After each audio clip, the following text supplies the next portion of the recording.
Welcome back to today's Bible study. Today is June the 25th, 2008, and our text today comes from John, the 21st chapter, starting at verse 20, and goes all the way through the book of Acts, chapter 1, verse 14.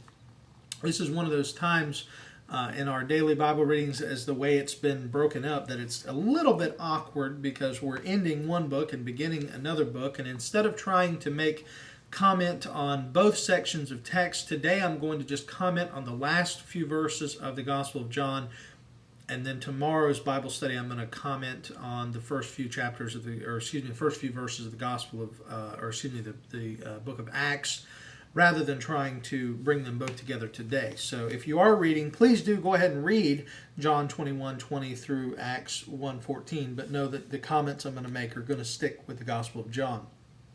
And I'll go ahead and just read the text since it's very short. This is after Jesus' encounter with Peter at the side of the Sea of Tiberias that we talked about yesterday. Peter turned and saw the disciple whom Jesus loved following them. That's referring to John, the writer of the Gospel. The one who had been reclining at table close to him, and said, "Lord, who is it that is going to betray you?" When Peter saw him, he said to Jesus, "Lord, what about this man?" Jesus said to him, "If it is my will that he remain until I come, what is that to you? You follow me." So the saying spread abroad among the brothers that this disciple was not to die.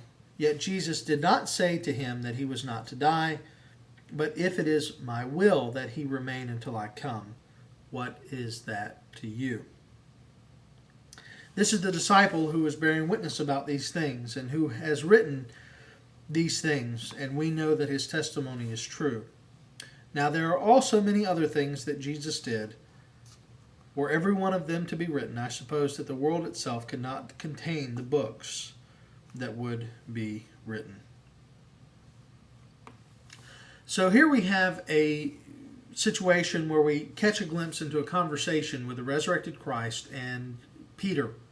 Peter turned and saw John, and he says, "Lord, who is it that's going to betray you?" And when Peter saw him, when it says, "Lord, who is it that's going to betray you?" that's referencing not this event. That's actually referencing back to the night of Jesus' betrayal, because it was John who turned to Jesus and said, "Lord, who is it that's going to betray you?" And that's when Jesus indicated by dipping the bread and giving it to Judas that the one who eats with me is going to lift his hand against me. So here we have, that's referencing back. I just didn't want that to be confusing to anyone. Jesus said to him, "If it is my will that he remain until I come, what is that to you?" And here's Jesus' point. Peter has just received from Jesus basically a little bit of a negative thing about his future, because Peter just had been told how he was going to die. Peter is going to have a life that is a martyr's death, basically. Jesus said, when you were younger, you dressed yourself, you walked wherever you wanted to go. This is verse 18.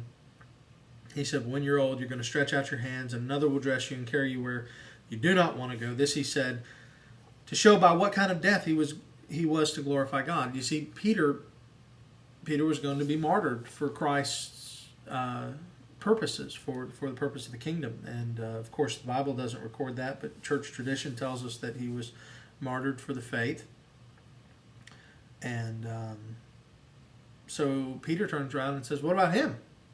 I guess that's only natural to wonder, well, if I'm going to go in such a way, what about the other guys? Especially him, John? And Jesus said, "You know what? What if he were to live until I come again? Never die. Be immortal till I come again. Is that your business?" And of course, it's a rhetorical question, doesn't need an answer. Of course, it's none of his business what's going to happen to John. It's his relationship with Christ that he needs to be worried about, and his own future that he needs to be concerned with, not the future of anyone else. But here's the thing that I really find interesting about this story, is it says in verse 23, so the saying spread abroad among the brothers that this disciple was not to die. Yet Jesus did not say to him that he was not to die, but if it is my will that he remain until I come, what is that to you? This is what I want to mention today, because I just think it's so appropriate, especially for the modern church. This is how rumors get started. Jesus said, very simply, he said, Peter asked him a question, what's going to happen to this guy? Jesus says, none of your business. If he were to remain until I come again, still wouldn't be your business. And then somebody heard that, and they said, oh, John's not going to die. John's going to remain alive until Jesus comes again. That's not what Jesus said. He said, if he remains, what's that your business? But you see, that's how rumors get started. People hear something and they think they hear one thing when really the person that they heard actually said something else. So they take that information and it begins a rumor mill. As a minister, I, of course, have had my words taken out of context or my words twisted many times. And I'm sure that many of you have as well. And it's not fun to have to try to clear up something that you didn't even say in the first place. And this is just an example of how easy it is for people to hear something and miss completely what the person is saying. I guess what I'm saying is we ought to be a lot slower to spread a rumor and a lot quicker to make sure that we understand the situation as it is, rather than spreading half-truths, which we all know a half-truth is a whole lie. Anyhow, that was what I brought away from the text today, and I hope it helps you as you study. And again, I look forward to beginning the book of Acts with you tomorrow. And if you have any questions, drop an email, mkfoskey@yahoo.com. That's mkfoskey @yahoo.com.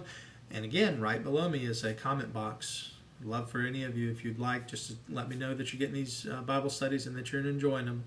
And continue to support the ministry by watching the videos and let me know that you're out there. God bless, and I will see you tomorrow.